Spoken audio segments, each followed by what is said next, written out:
A Moroccan shepherd boy was curious to test the range of a rifle. He fired a bullet into a tour bus on the highway. This single bullet changed the fate of several families. On the tour bus, Susan was sleeping against the glass window. A bullet passed through the glass and struck Susan in the shoulder. Husband Richard called the driver to stop the bus. The two boys saw the bus stop suddenly. They realized something was going on. The boys found a place to hide the gun. The next day, the police came to the scene of the incident to investigate. They found several shell casings on a hillside. The police decided it was probably a terrorist attack. The herdsman with the rifle was the first suspect. The boys were on their way home when they were confronted by the police. They deliberately pointed in the wrong direction to confuse the police. When the police left, the shepherd boy went home and told his father what had happened. The herdsman was forced by the police to explain the rifle's origin. A Japanese hunter gave the rifle to the herdsman when he left. A few days ago, the herdsman sold the rifle to the boy's father. The police took the herdsman's wife to identify the suspect. To save the injured Susan, the tour bus pulled into the nearest town. Richard used the town's only phone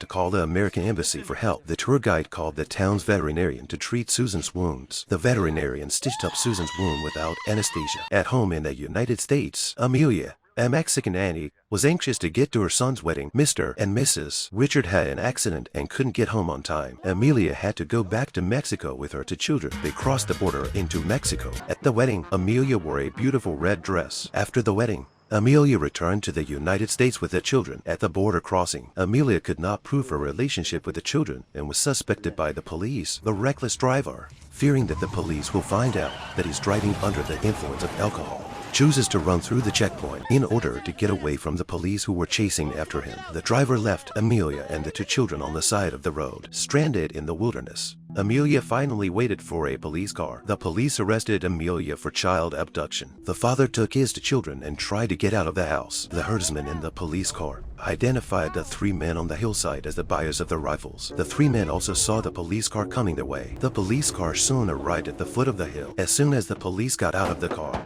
they raised their guns and shot at the three men. The father and son hid behind a rock. The oldest son was about to close in on his father and brother. The policeman shot him in the leg. The angry brother grabbed a rifle and shot at the police. It was too late for the father to stop him. The brother shot the policeman in the arm. Just as the father stepped forward to stop the brother from continuing to shoot, the brother was shot in the back by the policeman. The brother died in his father's arms. The younger brother stood up and smashed his rifle on a rock. Afterward, he raised his hands and surrendered to the police and admitted that he shot the tour bus. The incident had nothing to do with the father or the brother. I didn't realize the truth of what was deemed a terrorist attack was so simple, but the boy paid with his life. The American embassy sent a rescue helicopter. Richard carried Susan to the helicopter with the help of the villagers. Susan was taken to the hospital in time.